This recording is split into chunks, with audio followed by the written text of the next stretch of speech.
saya mendapatkan kehormatan dari Bu Dr. Titu untuk memberikan sharing pada siang pagi hari ini untuk mengenai perkembangan digitalisasi perbankan kita dan tentunya bagaimana perbankan kita nanti ini berkontribusi lebih besar terhadap perekonomian nasional kita terkait dengan kiprahnya bagaimana dia menggunakan digitalisasi itu sebagai tools untuk lebih berkiprah lagi di dalam ekonomi nasional kita.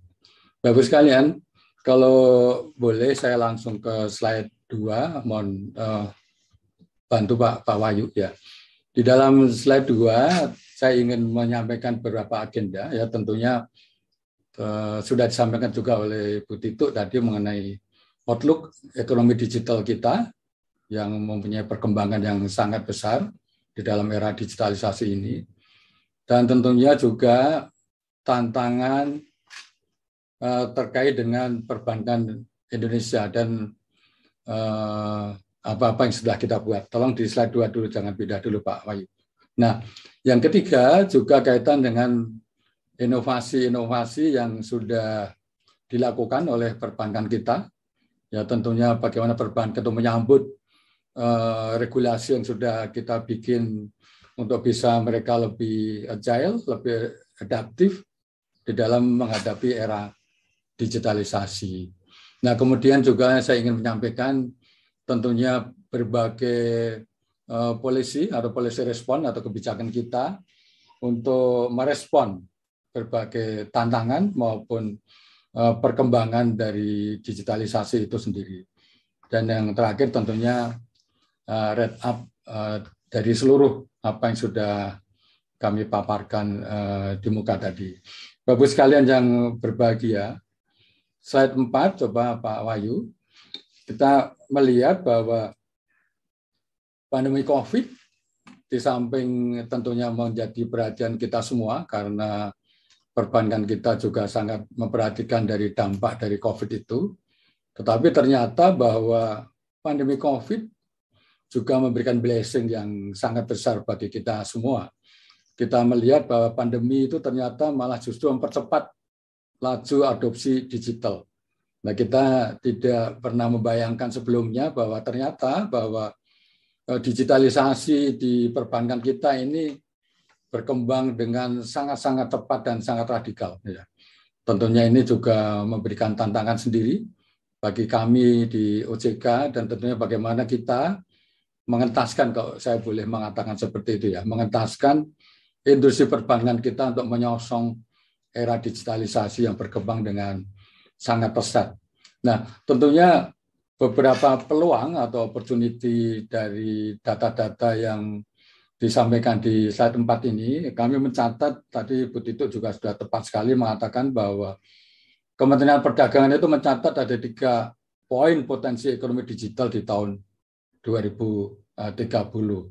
Kalau boleh saya sampaikan, yang pertama tentunya ekonomi digital Indonesia akan tumbuh 8 kali lipat, yaitu dari 632 triliun di tahun ini menjadi sekitar 4.531 triliun pada tahun 2030. Ini suatu potensi yang sangat-sangat besar ya. Kemudian yang kedua, kita mencatat juga data dari Kementerian Perdagangan bahwa sektor e-commerce akan mendominasi ekonomi digital Indonesia sebesar 1.900 triliun atau 34% di tahun 2030. Dan tentunya ketiga, bahwa PDB kita akan tumbuh dari 15.400 triliun menjadi sekitar 24.000 triliun pada tahun 2030 sebagai dampak dari pertumbuhan ekonomi digital. Nah, ini angka-angka ini tentunya suatu angka yang sangat besar yang menjadi peluang dan sekaligus tantangan bagi perbankan kita. Saya melihat juga bahwa Bank Indonesia melalui transaksi KRIS-nya sudah mencatatkan ada 13,4 juta merchant di seluruh Indonesia, dengan 95% diantaranya merupakan UMKM yang sudah melakukan transaksi dengan KRIS-nya. Itu kan juga merupakan suatu hal yang perlu kita cermati bersama, bagaimana nanti ke depan perbankan kita dan tentunya regulator harus mencermati berbagai angka-angka tadi yang sudah kami sebutkan. Coba kami akan beranjak juga kaitan dengan bagaimana Bain & Company dalam SEA Report tahun 2021 juga itu memaparkan bahwa Indonesia memiliki 4 main takeaways pada era digitalisasi. Nah, yang pertama, sejak pandemi mereka memperkirakan bahwa terdapat 21 juta konsumen atau konsumen digital baru di Indonesia. Itu 72%-nya berasal dari kawasan non-metro, jadi artinya dari kawasan urban. Kemudian yang kedua, sebanyak 98% digital merchant telah menerima pembayaran digital. Nah, ini kan juga ternyata perkembangannya seperti itu, bahwa 95% digital merchant telah menerima pembayaran digital. Artinya masyarakat sudah menyambut digitalisasi itu dengan sangat antusias ya. Yang ketiga, kita mencatat juga di dalam penelitian tersebut bahwa peningkatan penetrasi digital tersebut menyebabkan nilai gross merchandise value atau GMV di Indonesia diperkirakan mencapai 70 miliar US dollar di tahun 2021 atau naik 49% year on year. Pada tahun 2025 ini nilainya diperkirakan meningkat 2 kali lipat sehingga mencapai 140 miliar US dollar. Dan penelitian juga mencatat bahwa Indonesia akan menjadi digital yang paling dinamis, ya, negara yang perkembangan digitalnya paling dinamis. Indonesia akan menjadi destinasi investasi yang paling diminati dan katanya akan mengalahkan Singapura. Ya, kalau terjadi ini kita tentunya akan sangat bersyukur ya bahwa ada peluang yang demikian besar, ada peluang yang berkembang dengan sangat radikal kalau saya boleh menyebut seperti itu ya. Dan sekarang pertanyaannya adalah apakah perbankan ya atau regulator tentunya OJK, saya selalu melihat ke dalam, apakah OJK itu juga siap menghadapi peluang-peluang yang sangat-sangat besar tadi yang sudah saya sampaikan di muka. Nah, slide 5 ini sedikit saja mengenai potensi juga masih potensi digital kita ya, bahwa Indonesia itu memiliki digital opportunity yang sudah kami sebutkan tadi, bahwa tadi Bu Titu juga sudah tepat sekali menyampaikan bahwa populasi penduduk Indonesia yang mencapai 274,9 juta jiwa, di mana 191,08 juta jiwa diantaranya didominasi oleh penduduk usia produktif. Nah, ini yang penting ya. Kalau 274 itu isinya orang senior, tentunya akan berbeda kalau sejumlah itu 191-nya itu didominasi oleh kaum milenial ya, didominasi oleh Gen Z ya, 74,49 jutanya atau 27,94%, dan kemudian Gen Y-nya golongan milenial adalah 69,9 juta atau 25,87%.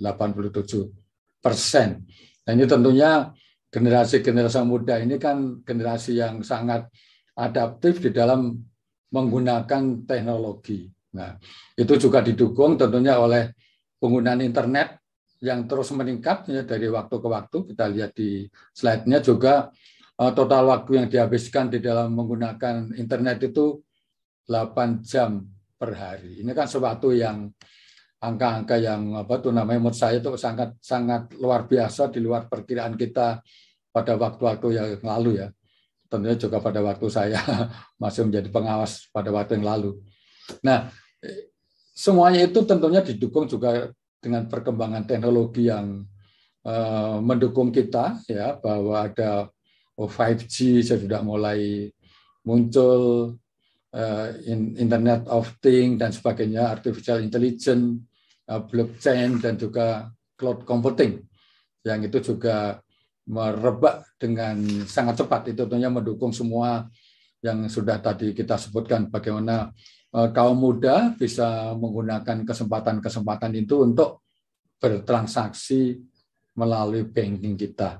Ini saya selalu ingin mengulang-ulang bahwa semua itu nanti bermuaranya kepada banking kita ya, pada kesiapan perbankan kita untuk menangkap peluang itu dan bagaimana dia menggunakan peluang itu untuk kesejahteraan kita semua, untuk pertumbuhan ekonomi Indonesia. Nah, tentunya OJK juga bergerak dengan sangat cepat. Nanti kita akan sampaikan apa-apa yang sudah kita lakukan di dalam menyongsong era digitalisasi. Nah, Bapak-Ibu sekalian, saya cepat saja, slide 6 itu akan menggambarkan mengenai pesatnya juga digital transaction, tadi opportunity yang telah kita sampaikan direspon dengan cepat dengan transaksi-transaksi digital. Next slide aja di slide selanjutnya, slide 7 Bapak-Ibu sekalian. Nah, di slide 7 saya ingin menyampaikan berbagai tantangan ya. Di samping tadi opportunity yang sudah kita peroleh dengan perkembangan transaksi digital yang semakin pesat, dengan semakin pesatnya masyarakat cepat merespon perkembangan itu dengan transaksi-transaksi yang mereka lakukan dengan digital, kita tentunya juga harus melihat ke dalam perbankan kita. Seperti apa tantangan-tantangannya dan apa yang harus dilakukan, termasuk respon kita sebagai regulator. Nah, pertama saya ingin melihat bahwa adanya tantangan jangka pendek maupun tantangan struktural. Ini harus kita cermati bersama. Dan juga yang kedua, ini yang tidak kalah pentingnya adalah tantangan digitalisasi dan tentunya keamanan cybernya. Tadi Bu Dr. Tito sudah menyampaikan dengan sangat baik, dan tentunya juga bagaimana nanti tantangan-tantangan inovasi yang cepat yang dilakukan oleh para perbankan kita, dan bagaimana perbankan menyambut opportunity itu juga harus direspon juga dengan sangat cepat oleh regulator. Bagaimana dengan inovasi yang cepat, tentunya regulator harus juga lebih adaptif untuk bagaimana nanti transaksi itu menjadi transaksi yang aman dan bermanfaat kepada kita semua, kepada ekonomi nasional kita. Nah, slide ke-8, Bapak Ibu sekalian, saya ingin menyampaikan bahwa slide 8 berbagai tantangan yang kita harus cermati. Pertama, saya melihat bahwa kondisi perekonomian global dan nasional yang masih dihadapkan oleh ketidakpastian akibat pandemi COVID, yang tentunya kita belum tahu kapan akan berakhir, tentunya akan mempunyai potensi risiko yang perlu kita cermati dari dalam maupun dari luar ya. Kita harus bersiap menghadapi berbagai tantangan yang timbul dari ketidakpastian dari pandemi yang kita belum tahu kapan berakhirnya. Kemarin kondisi pandemi Delta sudah mulai menurun, kita dihadapkan lagi dengan tantangan Omikron, sehingga pemerintah terpaksa mengeluarkan PPKM level 3 untuk Jawa dan Bali. Kedua, tentunya ketidakpastian kapan berakhirnya pandemi itu juga menimbulkan pertanyaan, apakah perbankan kita itu siap ya? Kalau ini terus berkepanjangan, bagaimana perbankan kita menyerap KPN-nya ya? Risiko-risiko yang ditimbulkan terhadap restrukturisasi tentunya akan menimbulkan pertanyaan juga, apakah perbankan kita akan terus bisa menyerap risiko itu dengan membentuk KPN baru ya, terkait dengan restruktur yang walaupun sudah menurun pada waktu puncaknya itu pernah mencapai hampir 1.000 triliun, nah sekarang sudah 663 triliun, tetapi jumlah 663 triliun itu selalu menghantu mimpi-mimpi saya di dalam tidur saya itu ya. Itu masih sangat jumlah yang sangat besar ya. Bagaimana nanti perbankan kita akan menyikapi tantangan itu dengan membentuk KPN yang dari waktu ke waktu tentunya harus kita persiapkan ya.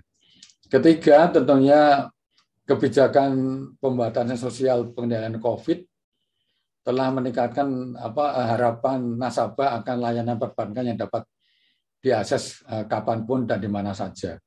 Ini juga tentunya memberikan tantangan bagaimana nanti kita mempersiapkan perbankan kita untuk menyikapi harapan-harapan masyarakat terhadap layanan-layanan yang lebih cepat, lebih berinovasi, yang tentunya bisa menghadapi berbagai tadi peluang-peluang yang sudah kita sebutkan.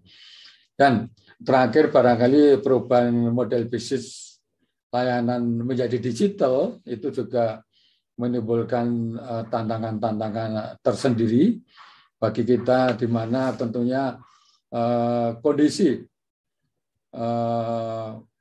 perbankan kita ya, di mana kondisi pasar antara lain disebabkan oleh barangkali ke depan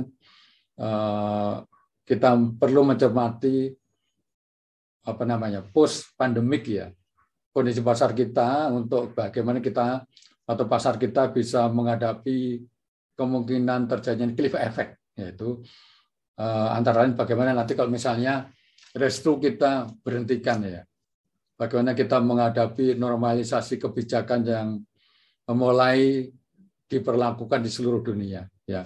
Kita melihat beberapa bank sentral sudah mulai menaikkan suku bunga ya.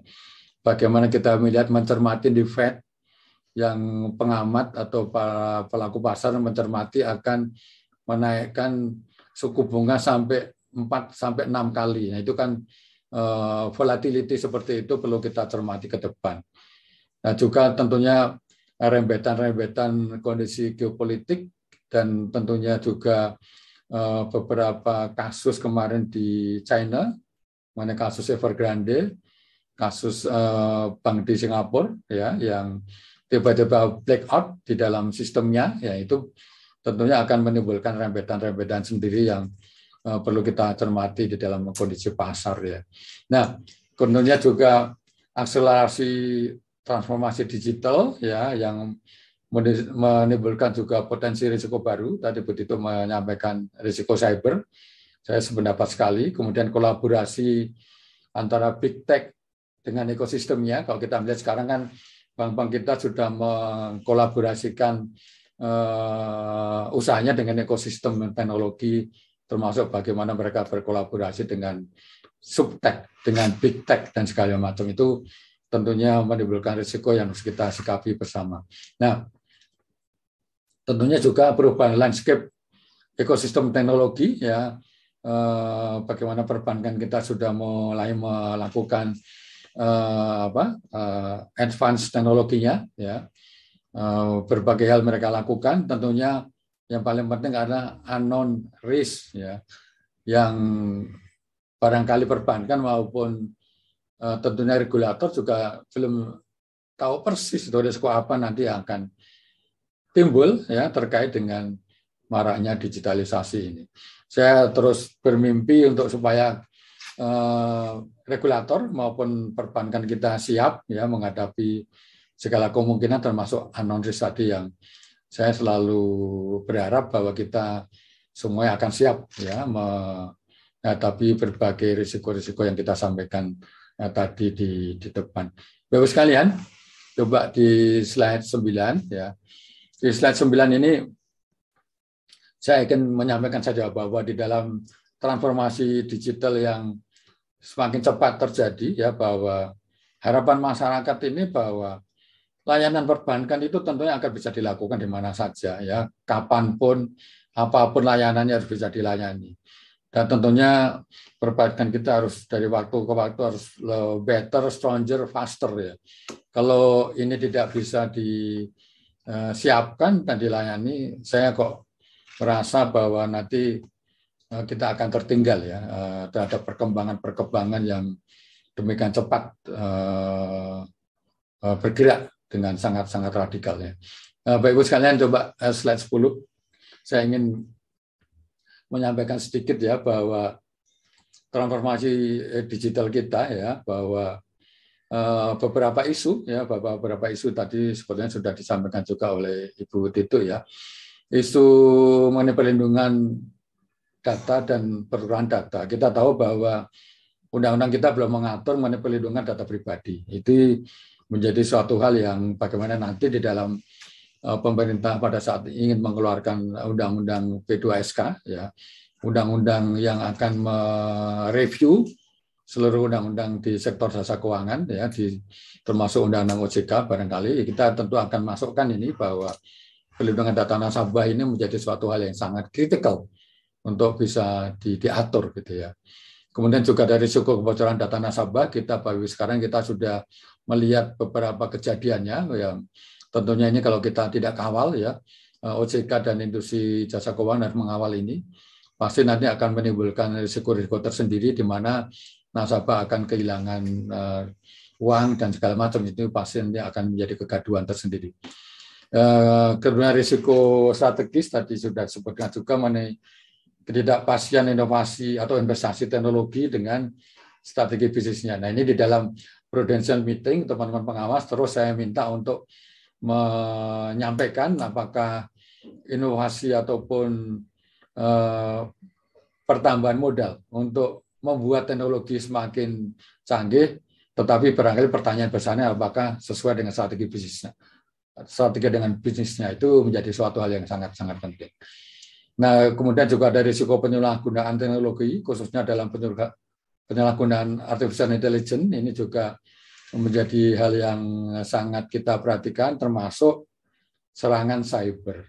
Nah, kita sudah melihat beberapa kasus di beberapa bank besar kita.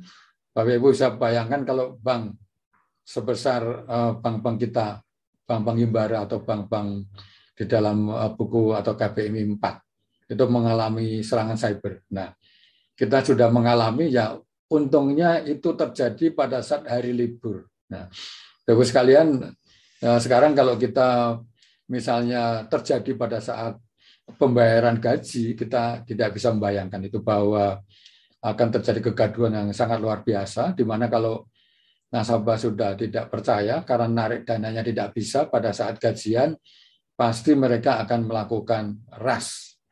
Nah ini tentunya akan menimbulkan risiko sistemik yang sangat besar. Ya, kita terus cermati dan kita minta perbankan kita maupun pengawas untuk terus membuat aturan-aturan ya maupun kecanggihan dari teknologi informasi yang kita bangun bersama. Kemudian juga ada risiko outsourcing, ya, bagaimana kita misalnya perbankan menyerahkan teknologinya kepada vendor, itu juga mesti kita cermati berbagai risiko yang ada di sana.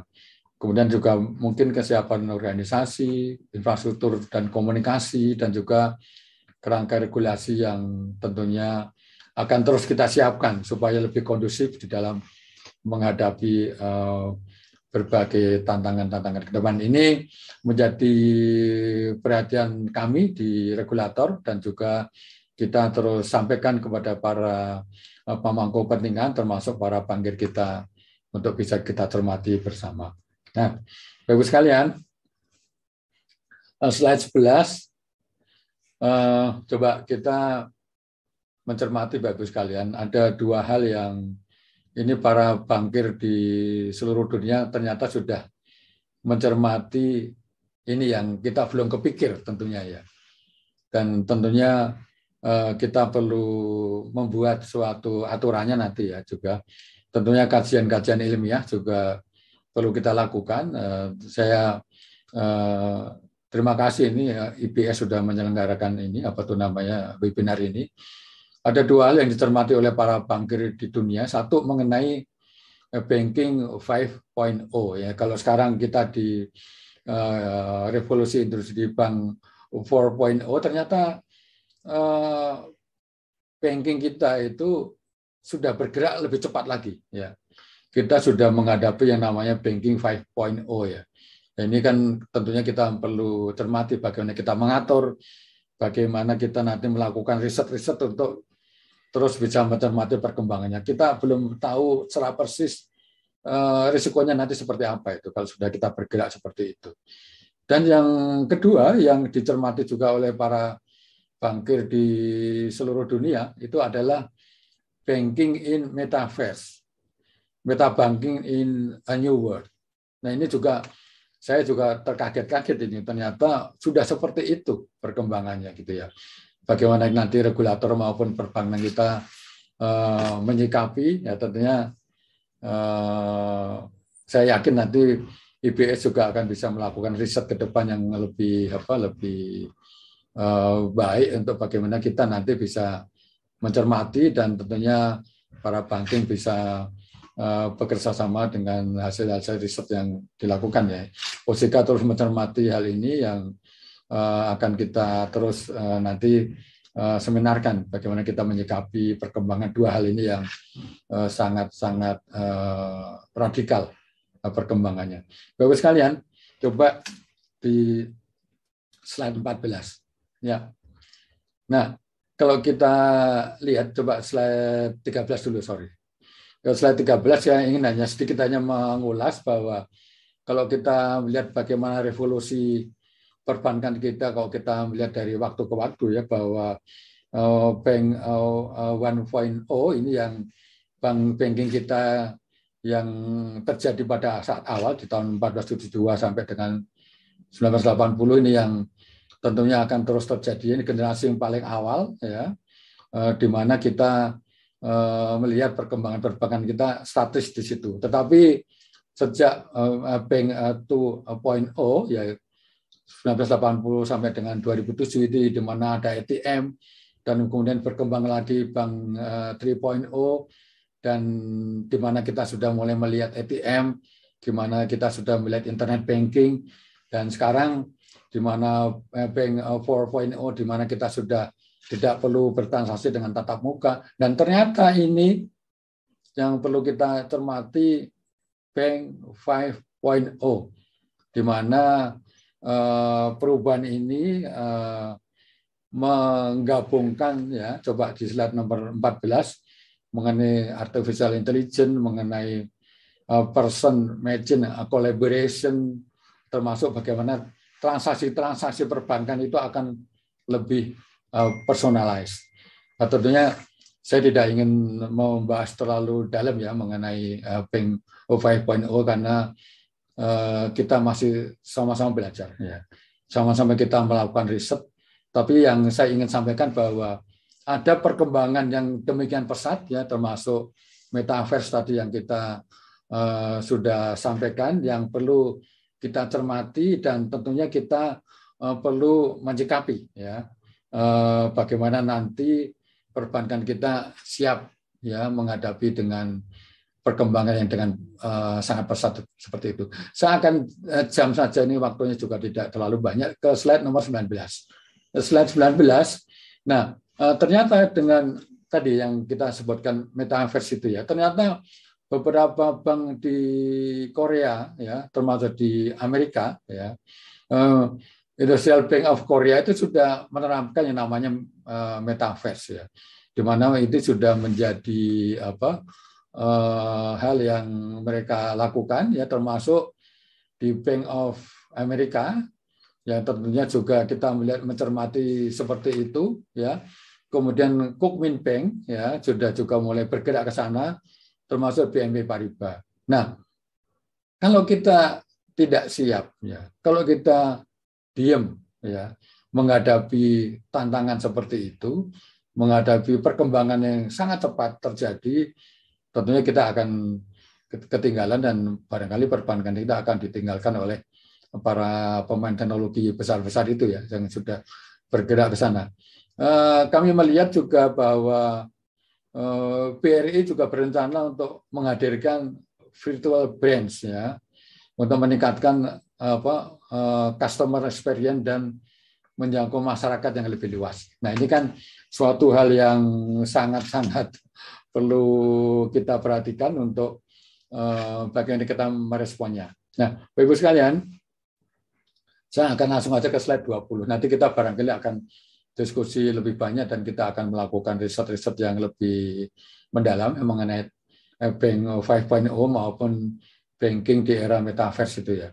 Nah, ini tentunya juga akan kita cermati bagaimana regulator menanggapi hal itu. Nah, Bapak sekalian, di slide 20 saya ingin menyampaikan sebetulnya bahwa di dalam menyikapi berbagai tantangan maupun kesempatan yang sudah kita sampaikan di muka, yang paling penting adalah bagaimana tentunya perbankan kita menangkap peluangnya ya. Bagaimana regulator menyiapkan aturannya untuk supaya perbankan kita bisa menangkap peluang itu. Ya, pertama kita sudah mulai dengan roadmap. Ya, kita sudah menerbitkan master plan sektor jasa keuangan ya 2021 sampai 2025. Kemudian kita lanjutkan dengan roadmap pengembangan perbankan kita ya di 2020 sampai 2025, di mana di pilar 2 kita sudah siapkan itu bagaimana perbankan kita siapkan untuk menghadapi era digitalisasi, termasuk bagaimana kita mempersiapkan bank syariah kita, bagaimana kita juga menyiapkan bagaimana BPR kita ya menghadapi era-era digitalisasi. Kita sudah membuat roadmap-nya dan kita terus melakukan prudential meeting untuk bagaimana kita mengikuti roadmap kita. Nah, kita juga sudah mulai ya bagaimana mempersiapkan industri kita tidak hanya sekedar ke roadmap. Jadi pilar kedua itu kita sudah menyiapkan bagaimana perbankan kita menghadapi era digitalisasi, tetapi kita siapkan juga dengan blueprint-nya. Ya. Blueprint itu sesuatu yang living document ya, yang kita siapkan untuk bagaimana perbankan kita menghadapi era digitalisasi dari ujung ke ujung, dari bagaimana mereka mempersiapkan datanya, bagaimana mereka mengatur cyber security-nya, dan juga bagaimana kalau mereka tuh nanti tata kelolanya dia dalam menghadapi berbagai hal untuk menghadapi digitalisasi. Nah, tentunya juga bagaimana perbankan kita menghadapi atau mengatasi cyber security-nya. Nah, semuanya itu nanti kita kemas di dalam yang namanya akses terhadap maturity modelnya seperti apa. Nanti tidak bisa setiap bank mengklaim dirinya sebagai bank digital, dan itu ada ukurannya di dalam asesmen digitalisasinya. Nanti pengawas akan mengatakan, oh Anda sudah siap, oh Anda ternyata masih perlu peningkatan beberapa hal untuk disebut sebagai bank digital, itu ada di sana. Nah, yang terakhir, yang keempat, tentunya bagaimana kita mempersiapkan pengawas kita untuk menghadapi era digitalisasi. Kita sudah mempersiapkan yang namanya supervisory of tomorrow, yang itu nanti pengawasan kita sudah menggunakan big data, pengawasan kita juga sudah menggunakan artificial intelligence, di mana kita nanti harapannya, mimpi saya adalah bahwa pengawas itu tidak selalu menjadi pemadam kebakaran, tetapi sudah bisa di depan untuk bisa mencegah berbagai risiko dan tentunya memberikan jalan keluar bagi perbankan kita untuk mengatasinya. Nah, Bapak Ibu sekalian, slide selanjutnya di slide 21, saya akan terus cepat saja. Ini tadi sudah kita sampaikan bahwa di pilar 2 dari roadmap kita sudah siapkan roadmap-nya bagaimana perbankan kita mulai harus adaptif dalam menghadapi teknologi. Nah, di slide 22 tentunya cetak biru ini kita tadi saya sudah mengatakan bagaimana kita nanti mengatur dari bagaimana perbankan mengatur datanya sampai dengan tatanan institusinya di belakang ya. Nah, ini kita atur, nanti beberapa hal kita akan keluarkan POJK-nya. Walaupun ini sifatnya living document, tapi nanti untuk hal-hal yang penting ya, termasuk kaitan dengan cyber security, termasuk bagaimana perbankan mengatur datanya, termasuk bagaimana perbankan kita untuk mengatur kolaborasinya. Kalau misalnya mengoutsourcingkan datanya, kita akan buat namanya POJK-nya supaya menjadi pedoman. Karena tidak semuanya ini bisa kita hanya pedoman, tapi harus diatur dengan POJK. Nah, kita sudah siapkan dan moga-moga nanti di bulan Maret harapan saya sudah bisa kita keluarkan. Nah, slide nomor 23 saya akan cepat mengatakan bahwa di dalam menghadapi seperti itu regulator tidak bisa lagi seperti sekarang. Ya. Regulator tidak bisa bergerak dengan rule base yang kaku. Kalau kita mengatur dengan rule base yang sangat kaku, tentunya industri kita tidak akan agile. Industri perbankan kita akan terkungkung dengan aturan-aturan yang sangat ketat, yang di dalam era digitalisasi itu sudah kita tinggalkan, itu sudah kuno. Ya, tentunya kita harus mengatur dengan principle based. Nah, tentunya tidak menghilangkan prinsip-prinsip prudensial. Nah, ini terus saya tekankan pada pengawas saya dan juga para bankir, walaupun kita mengatur secara principle based, di mana kita memberikan guidance supaya industrinya tetap bisa agile, tetap adaptif, tetapi koridor prudensialnya ini tetap kita perhatikan. Ini suatu art yang saya minta balancing antara ini harus kita jaga dengan baik. Nah, tentunya OJK akan terus fasilitatif, memfasilitasi, mendorong inovasi, dan tentunya juga tetap prudent. Ya, nah, tentunya tadi saya mengatakan bahwa ya memang ini living document ya. Blueprint tadi living document yang harus kita perbaiki dari waktu ke waktu untuk bagaimana inovasi itu akan terus kita ikuti supaya perbankan kita menjadi tetap agile dan adaptif dalam menghadapi digitalisasi. Slide 25 saya akan cepat saja. Di slide 25 ini kita terus akan melengkapi beberapa POJK. Kalau kita lihat bahwa POJK kita sudah mengarah ke, tadi saya katakan POJK yang adaptif, yang terus bergerak mengikuti inovasinya. Bapak Ibu sekalian tentunya sudah bisa melihat POJK nomor 12. POJK nomor 13, di mana perizinan itu semua perizinan yang dikeluarkan bank tidak harus kita keluarkan dengan izin. Kita sudah mengatur bagaimana nanti inovasi-inovasi yang menimbulkan risiko tinggi yang kita akan keluarkan izinnya. Tetapi inovasi yang sifatnya basic itu akan kita lihat, dan nanti bahwa perizinan produk bank itu akan terus kita lihat bagaimana nanti kita akan membuat yang namanya bahwa misalnya perbankan mau mengeluarkan produk baru, kita silakan mereka melakukan uji coba di kalangan terbatas, dan nanti kalau itu sudah tidak ada risikonya, tentunya kita akan persilahkan mereka menyampaikannya kepada kalangan yang lebih luas. Kita sudah mulai mengarah ke sana.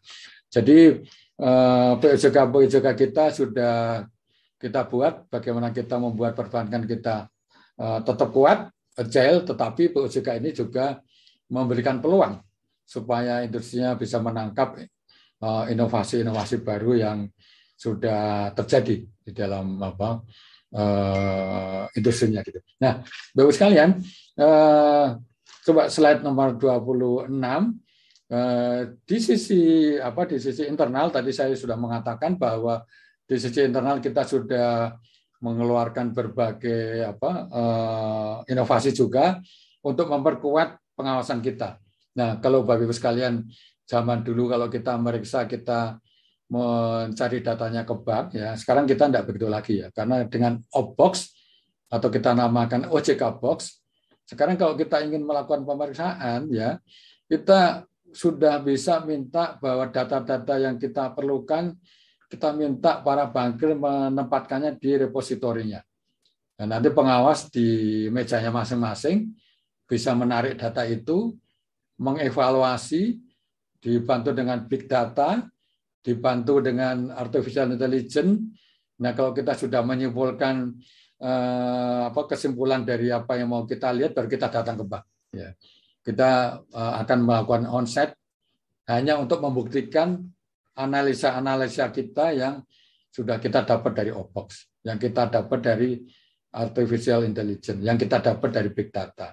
Nah, ini tentunya akan lebih efisien, dan itu bisa kita melakukan early detection. Kita juga bisa langsung cepat melakukan early intervention. Nah, ini yang kita lakukan. Nah, karena kita tadi sudah memberikan kesempatan yang sangat luas dengan beberapa pengaturan, tapi dari sisi internal kita juga harus cepat mendeteksi berbagai risiko, mendeteksi dan memberikan jalan keluar kepada perbankan kita. Bapak-Ibu sekalian,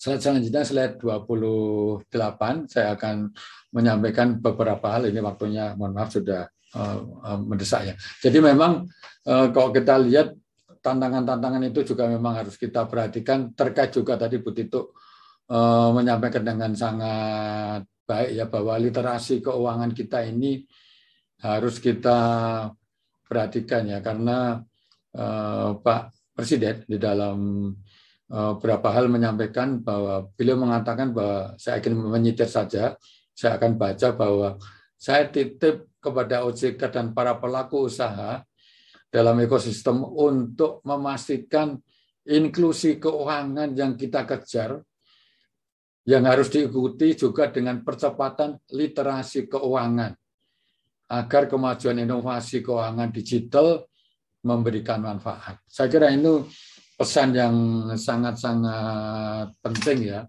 pesan yang sangat perlu kita perhatikan, karena memang literasi keuangan kita ini masih perlu kita perhatikan, supaya nanti masyarakat kita juga paham bahwa inovasi digital, bahwa transaksi digital itu semuanya ada risikonya.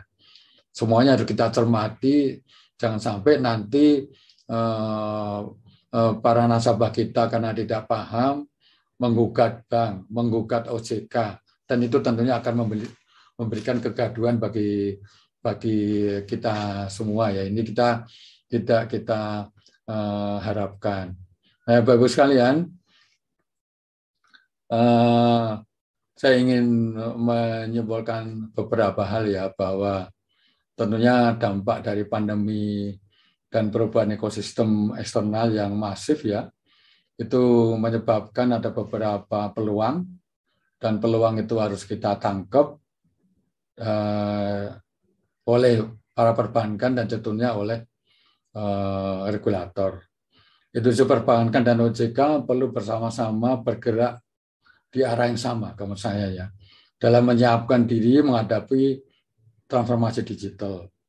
Saya menganggap diperlukan keseimbangan atau balance antara inovasi perbankan dan kebijakan regulatornya. Inovasi yang dilakukan oleh industri perbankan kita harus direspon juga dengan cepat, dan juga harus dengan sangat hati-hati oleh kita semua, juga oleh regulator. Kita memerlukan bahwa harapan tersebut tentunya memerlukan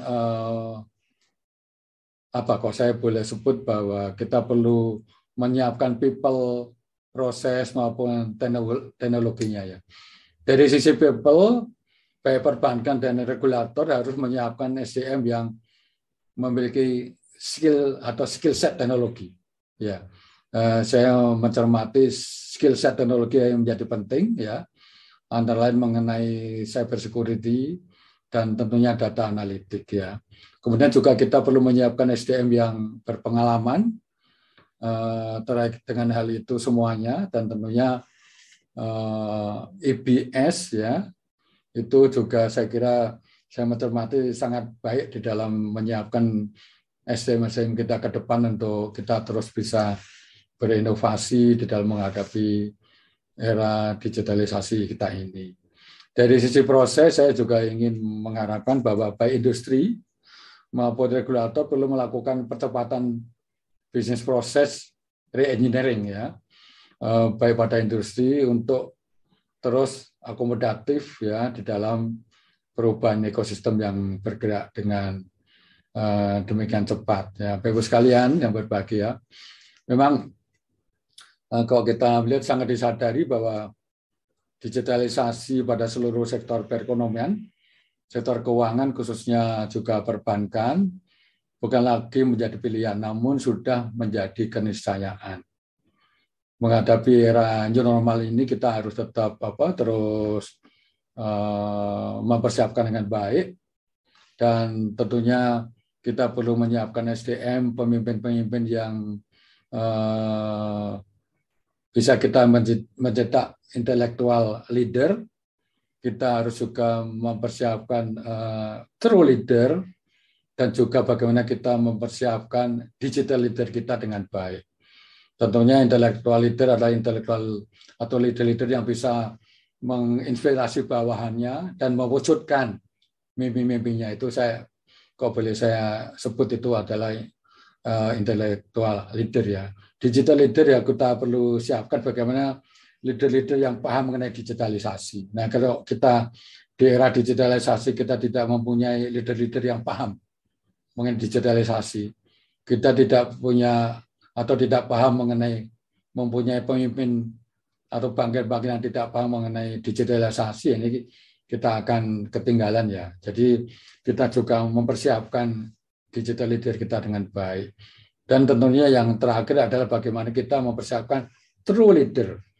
True leader kalau dalam pemahaman saya adalah bagaimana leader yang bisa mengorkestrasi kita semua, ya, membimbing kita semua untuk bagaimana industri kita itu nanti bergerak cepat, ya, melakukan inovasi. Tentunya kita perlu orkestrasi. Saya membayangkan pemimpin yang ada di OJK tentunya ya kita semua harus bisa mengorkestrasi industrinya, bagaimana mereka bisa melakukan inovasi, tetapi juga tetap tidak meninggalkan sisi prudensialitasnya.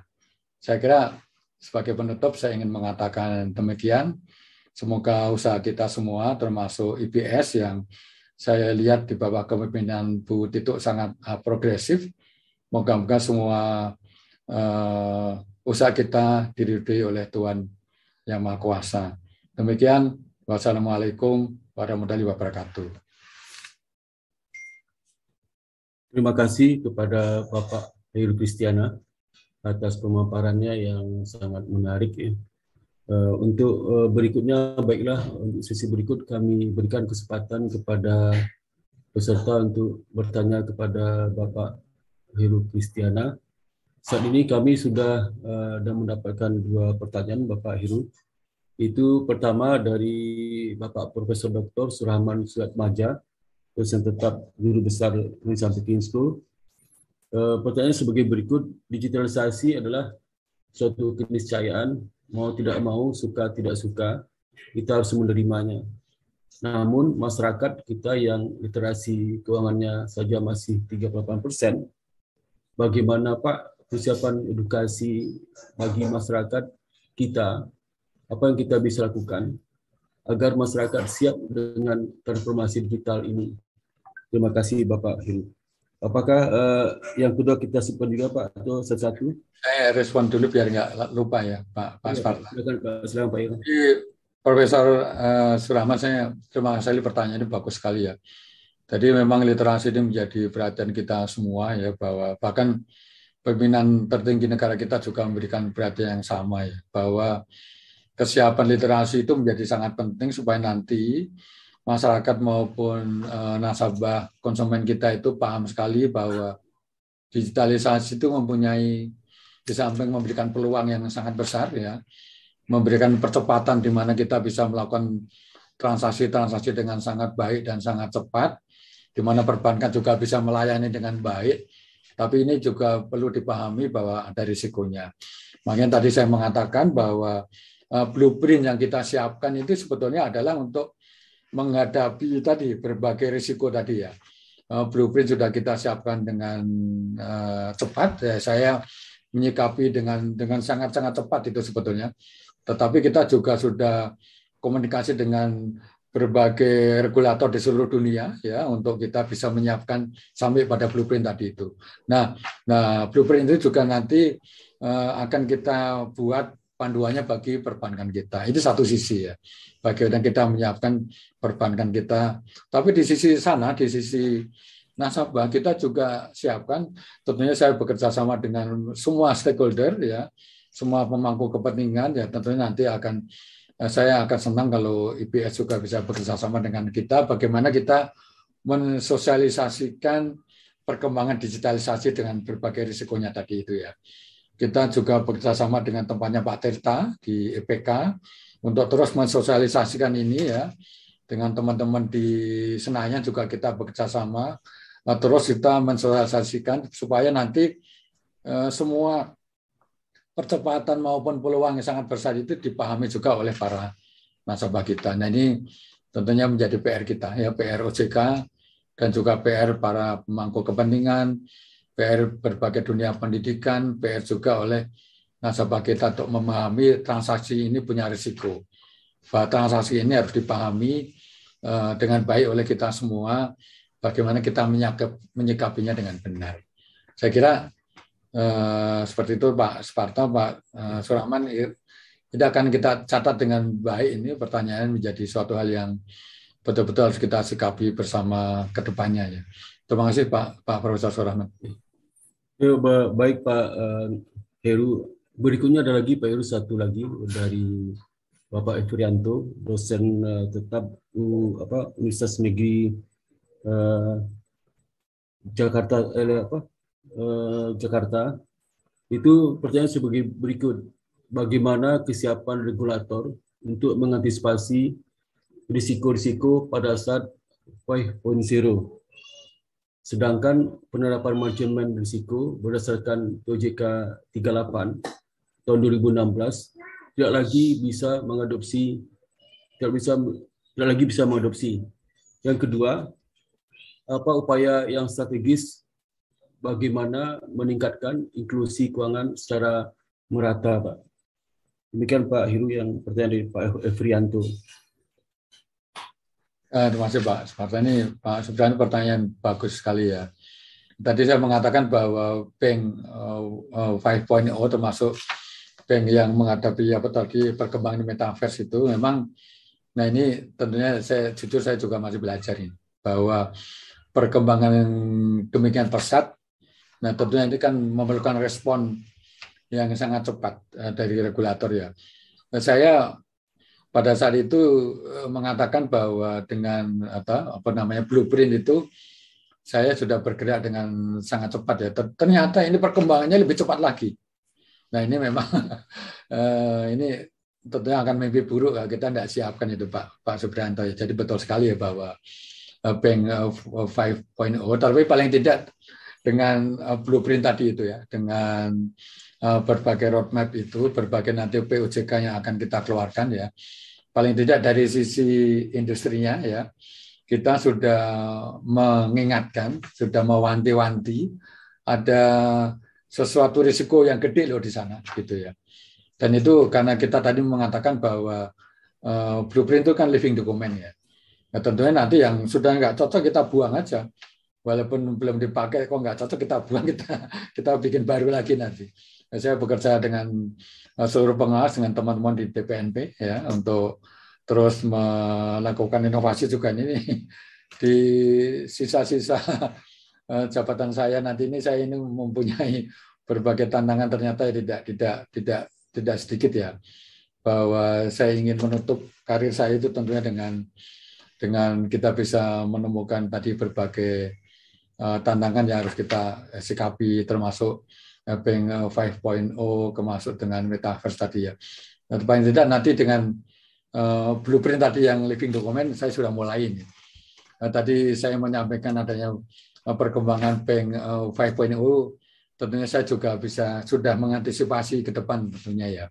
Moga-moga dalam jangka pendek ini Pak Suprianto, Pak Sparta ya.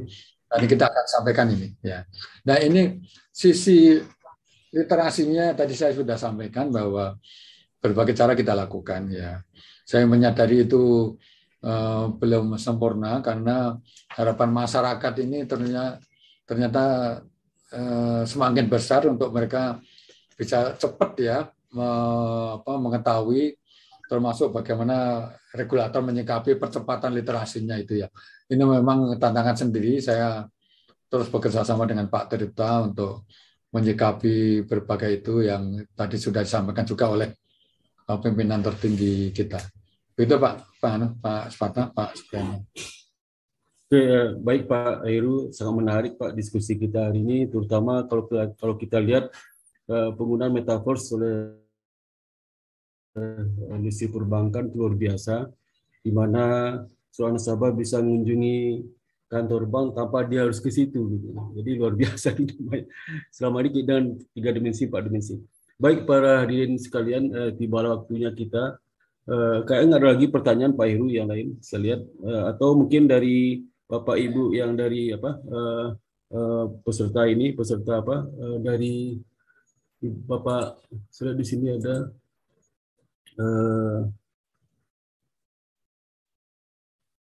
dari Bapak Artadi, kalau ada Pak Artadi, komentar Bapak Artadi. Ada yang angkat tangan, Pak Sparta. Oh, Pak Diana Ray, silakan Pak Dian. Oh, terima kasih Pak Sparta. Iya. Terima kasih juga Pak Heru ini untuk presentasinya yang luar biasa nih, yang memberikan pencerahan kepada kita. Ada 2 pertanyaan singkat aja Pak Heru nih, mungkin karena waktunya juga. Yang pertama itu terkait dengan apa namanya, memang kita sepertinya agak terpontal-pontal Pak Heru ya, kita baru ngobrol 4.0, sekarang sudah 5.0 gitu. Tetapi kalau saya lihat itu salah satu poin yang penting itu sebetulnya bagaimana konsistensi kelembagaan merespon ya Pak. Salah satu poin itu. Contohnya dengan crypto aset misalnya, contohnya yang kita sama-sama tahu, atau cryptocurrency sebelumnya itu. Nah, kita lihat bahwa itu kan sudah apa namanya terjadi pergeseran dan perbedaan pendapat gitu ya antara Bank Indonesia, OJK, dan kemudian dengan Bapepti gitu dalam hal ini kan. Dilarang sebagai cryptocurrency, kemudian bergeser menjadi crypto aset gitu kan. Dan sekarang OJK belum lama mengeluarkan kebijakan untuk menolak sama sekali bank untuk menjadi supporting terhadap kegiatan-kegiatan yang terkait dengan crypto aset itu. Nah, ini kan menimbulkan conflicting signal, maksud saya ke market maupun ke dunia luar ya Pak Heru ya. Bagaimana kita menyikapi masalah ini? Yang kedua ini adalah ada concern yang terkait dengan crypto aset ini, yang terkait dengan masalah terutama dengan blockchain teknologi ya Pak Heru ya, bahwa ini kemungkinan besar katanya ada orang meramalkan ya nasibnya financial system itu akan bisa seperti bagaimana kantor pos katanya diganti oleh email. Nanti financial service diganti oleh blockchain teknologi gitu kan, Bitcoin dan lain sebagainya. Nah, 2 itu aja Pak Heru, terima kasih. Wah, bagus sekali nih Pak Dian ini. Pertanyaannya itu memang ya, tapi saya tidak bisa menyampaikan seluruhnya di sini ya. Tadi memang ada soal conflicting ya antara di mana Pak Teti sudah mengatakan membuat bursa kripto, ya kan? Sementara regulator kok malah melarang, ya, tidak boleh bank melakukan transaksi kripto. Saya sendiri juga sebetulnya tidak melihat hal itu. Coba nanti kita boleh ya begitu, saya akan langsung ke Pak Dian saja nanti deh ini diskusinya ya. Saya kira tidak bisa terbuka seperti ini.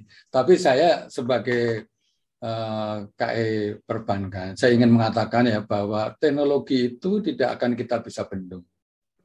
Teknologi itu tadi saya mengatakan ya bahkan bergerak di luar kemampuan saya untuk berpikir itu sebetulnya. Saya masih memikirkan bank 4.0 yang di mana kita membuat blueprint-nya, ternyata sudah bergerak lebih cepat lagi. Ada bank 5.0 dan metaverse tadi itu ya. Nanti kalau kita hanya mengatakan tidak boleh, ya kita akan ketinggalan itu. Ya, pasti nanti perbankan kita akan dimakan oleh namanya big tech. Nah, saya tidak akan membiarkan itu terjadi, Pak Dian ya. Saya tidak akan membiarkan bank kita nanti dikomandoi oleh big tech. Dalam mimpi saya, perbankan kita akan menjadi super app, ya, bahwa ya boleh teknologi itu memang terus akan berkolaborasi dengan perbankan, tapi perbankan menjadi panglimanya. Ya, di mana mereka menjadi super app menggunakan teknologi dan bisa melakukan transaksi apa saja untuk kepentingan ini ya, untuk kepentingan kepentingan industri kita. Nah, seperti itu kita menyikapinya, saya pribadi ya, mestinya menyikapinya seperti itu. Nah, tentunya tidak boleh kita tergesa-gesa mengatakan ini kita tidak boleh, kita larang. Yang penting bagi saya adalah bagaimana kita mempersiapkan industrinya, mempersiapkan pengawas kita, dan mempersiapkan industrinya untuk bergerak ke arah sana. Teknologi itu nggak bisa dibendung, kalau menurut saya pribadi mengatakan seperti itu ya. Karena dimanapun ya sudah seperti itu. Nah, tadi kita melihat berbagai bank di seluruh dunia sudah mengenai bergerak ke arah sana gitu ya. Nah, bagaimana kita bisa menghalangi itu? Dan saya kira itu akan sesuatu yang sangat-sangat challenging ya bagi kita ya. Kalau kita mengatakan itu tidak gitu. Nah, bagi saya udah ini teknologi yang tidak kita bisa bendung ya kita sikapi saja. Yang penting industri kita siap dan bisa menggunakan teknologi itu untuk kepentingan kita bersama, untuk kemajuan industri, untuk kemajuan pertumbuhan ekonomi kita, ya, untuk kemanfaatan nasabah. Kalau saya kok berpendapat selalu seperti itu sebagai kepala eksekutif yang bidangi perbankan. Gitu kira-kira Pak Dian. Tapi sorry ya, nanti kita diskusi deh. Saya nanti juga akan diskusi dengan Bu Tito. Ini menarik banget ini perkembangan kripto ini. Saya kira boleh ya segitu Pak Dian. Ini tidak terlalu memuaskan tapi ya boleh nanti kita. Terima kasih Pak Heru. Terima kasih banyak. Oke Pak Heru, terima kasih. Pak Heru, ini ada satu lagi Pak dari Pak Akhir Ilyas akan bertanya kepada Bapak secara langsung. Kami persilakan Pak Akhir Ilyas. Silakan Pak Ayas.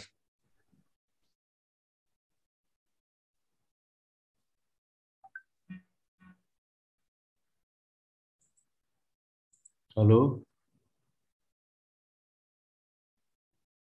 Halo Pak Akhir Ilyas.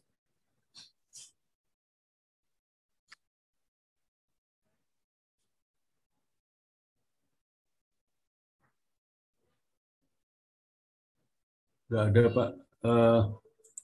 Mungkin sampai di sini Pak, belum Pak Akhir mungkin tadi mudahnya sekarang ada kemana.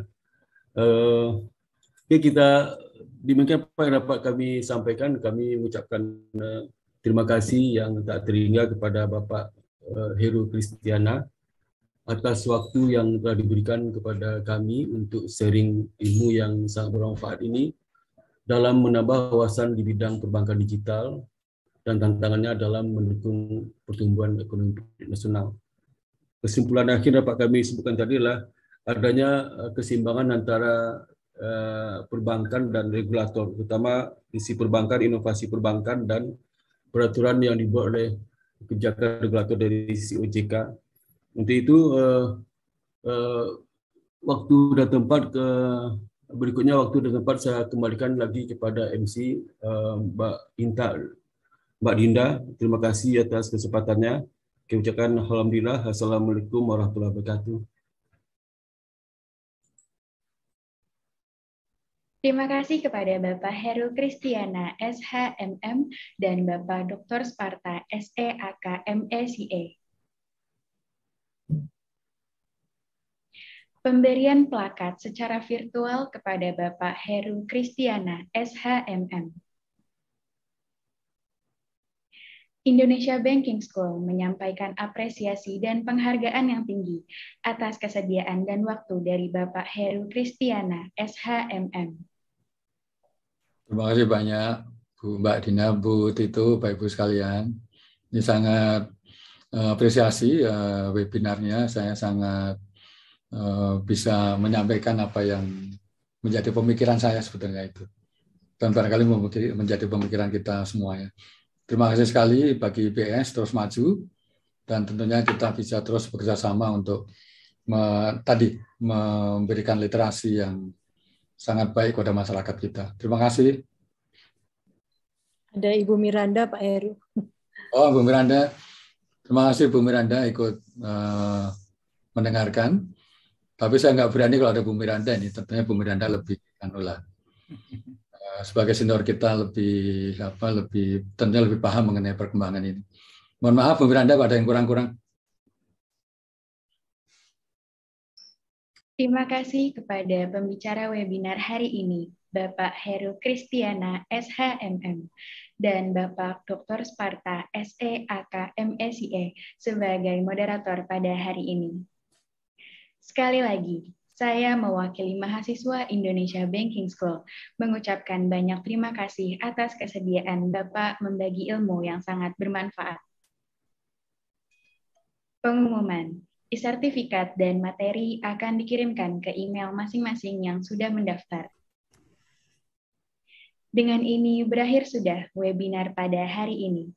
Kami mengucapkan terima kasih kepada pembicara, moderator, tamu undangan, para partisipan webinar nasional, mahasiswa dan pimpinan IBS beserta jajarannya, serta mahasiswa dan dosen seluruh Indonesia. Terima kasih Pak Heru. Terima kasih Pak Heru. Terima kasih Pak Heru, Pak. Terima kasih Sparta, Bu Tito, terima kasih. Terima kasih Bu Tito, Pak Heru. Bu Tito, terima Bu kasih. Tito, terima kasih. Pak Heru, terima kasih. Bapak Ibu semuanya. Ya. Terima kasih Pak Heru, Bapak Ibu semua, terima kasih. Indonesia Banking School membuka kesempatan untuk seluruh siswa berprestasi di Indonesia, khususnya kelas 12 SMA, untuk bisa mendapatkan beasiswa melalui jalur raport. Segera daftarkan diri Anda dan kunjungi website kami di www.ibs.ac.id. Dan jangan lupa untuk follow akun sosial media Indonesia Banking School. Sampai jumpa di webinar nasional selanjutnya. Saya Ayu Tama Putri, Indonesia Banking School. Sebagai pembawa acara, pamit undur diri. Terima kasih. Wassalamualaikum warahmatullahi wabarakatuh. Waalaikumsalam.